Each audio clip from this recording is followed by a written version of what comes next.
Here's how to actually get some benefit out of your New Year's resolutions. I'm Christopher Small. I own a law firm. I'm a lawyer.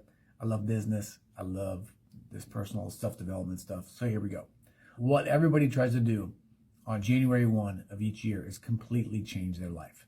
They're going to completely start working out 7 days a week. They're going to completely cut off sugar. They're going to do all these different things. And they always fail. Here's why. Those wholesale changes, they don't work.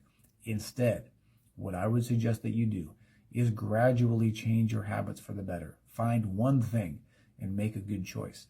Take the stairs every day to work for a month. Don't eat pie with lunch every day. Find one tiny decision that you can make that will sort of stair step you into the direction that you want to go. Then you increasingly make better choices until you look up and you're exactly where you want to be. Get it? See ya.